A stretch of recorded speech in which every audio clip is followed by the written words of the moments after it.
വിശുദ്ധ മരിയ ഫൗസ്തീനായുടെ യേശുദർശനങ്ങൾ. ധ്യാനത്തിന്റെ ആരംഭത്തിൽ ചാപ്പലിന്റെ മുകൾ പരപ്പിൽ ക്രൂശിതനായ ഈശോയെ ഞാൻ കണ്ടു. വളരെ സ്നേഹത്തോടെ അവിടുന്ന് സിസ്റ്റേഴ്സിനെ നോക്കിക്കൊണ്ടിരുന്നു. എങ്കിലും എല്ലാവരെയുമല്ല, 3 സിസ്റ്റേഴ്സിന്റെ നേരെ വളരെ ഗൗരവത്തോടെ ഈശോ നോക്കി. കാരണം എനിക്ക് മനസ്സിലായില്ല. അത്തരത്തിലുള്ള നോട്ടത്തെ അഭിമുഖീകരിക്കുക എത്ര ഭീതിജനകമാണെന്ന് മാത്രം എനിക്കറിയാം. അതൊരു കർക്കശനായ വിധിയാളന്റെ നോട്ടമായിരുന്നു. ആ നോട്ടം എന്റെ നേരെ ആയിരുന്നില്ലെങ്കിലും ഞാൻ ഭയം കൊണ്ട് തളർന്നുപോയി. ഈ വാക്കുകൾ എഴുതുമ്പോഴും ഞാൻ ഭയന്നു വിറച്ചു പോകുന്നു. ഈശോയോട് ഒരു വാക്കുച്ചരിക്കാൻ പോലും ഞാൻ ധൈര്യപ്പെട്ടില്ല. എന്റെ ശാരീരിക ബലം നഷ്ടപ്പെട്ടു.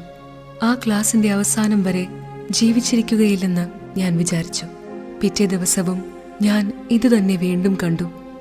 ആദ്യ തവണ കണ്ട പ്രകാരം തന്നെ. എന്നാൽ ഈ പ്രാവശ്യം ഇപ്രകാരം പറയാൻ ഞാൻ ധൈര്യപ്പെട്ടു: ഈശോയെ, അവിടുത്തെ കരുണ എത്ര വലുതാണ്. 3-ാം ദിവസം 3 സിസ്റ്റേഴ്സിനെ ഒഴിച്ച് മറ്റ് സിസ്റ്റേഴ്സിന്റെ മേൽ വലിയ കരുണയുടെ കടാക്ഷം പതിക്കുന്നത് വീണ്ടും ആവർത്തിച്ചു.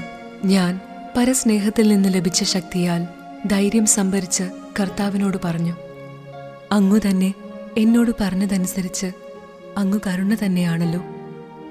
അവിടുത്തെ കരുണയുടെ ശക്തിയാൽ ഈ 3 സിസ്റ്റേഴ്സിനെയും കൂടി കരുണയോടെ നോക്കണമെന്ന് ഞാൻ യാചിക്കുന്നു. ഇത് അങ്ങയുടെ ജ്ഞാനത്തിന് യോജിച്ചതല്ലെങ്കിൽ ഞാൻ അങ്ങയോട് ഈ വച്ചുമാറ്റത്തിന് അപേക്ഷിക്കുന്നു. എൻ്റെ ആത്മാവിന് വേണ്ടിയുള്ള അങ്ങയുടെ അനുകമ്പാർദ്രമായ നോട്ടം അവരിലേക്കും അവരുടെ നേരെയുള്ള കർക്കശമായ നോട്ടം എൻ്റെ നേരെയും തിരിക്കണമേ.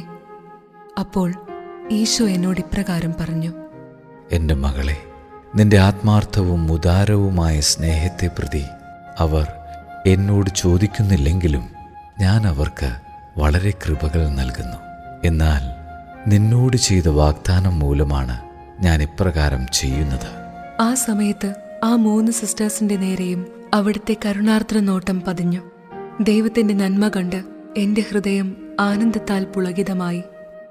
9 മണി മുതൽ 10 മണി വരെ ആരാധനയ്ക്കായി ഞാനിരുന്നപ്പോൾ വേറെ 4 സിസ്റ്റേഴ്സും കൂടി ആരാധിക്കാനിരുന്നു. ഞാൻ അൾത്താരയെ സമീപിച്ച് കർത്താവ് ഈശോയുടെ പീഡാസഹനത്തെ ധ്യാനിക്കാൻ ആരംഭിച്ചപ്പോൾ ലോകത്തിൽ ജീവിക്കുന്ന ആത്മാക്കളുടെ നന്ദിയില്ലായ്മ മൂലം എന്റെ ആത്മാവ് പെട്ടെന്ന് വലിയ വേദന അനുഭവിച്ചു. എന്നാൽ ദൈവം പ്രത്യേകം തിരഞ്ഞെടുത്ത ആത്മാക്കളുടെ നന്ദിയില്ലായ്മയാണ് കൂടുതലായി എന്നെ വേദനിപ്പിച്ചത്.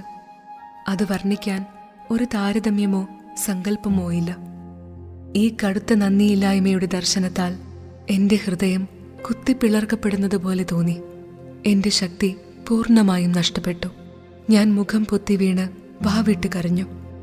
ഓരോ പ്രാവശ്യവും ദൈവത്തിന്റെ വലിയ കരുണയെക്കുറിച്ചും ആത്മാക്കളുടെ നന്ദിയില്ലായ്മയെക്കുറിച്ചും ഓർക്കുമ്പോൾ എന്റെ ഹൃദയം വേദനയാൽ കുത്തിപ്പിളർക്കപ്പെട്ടു.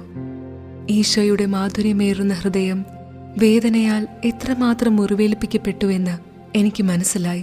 ഹൃദയമുരുകി പാപികൾക്കു വേണ്ടി എന്റെ ആത്മബലിയെ ഞാൻ വീണ്ടും സമർപ്പിച്ചു. വിശുദ്ധ ബലിയിൽ എല്ലാ ദിവസവും എനിക്ക് ലഭിക്കുന്ന കയ്പുനീരിന്റെ കാസ സന്തോഷത്തോടും ആഗ്രഹത്തോടും കൂടി എന്റെ അധരങ്ങളോട് ചേർത്ത് വെച്ചു.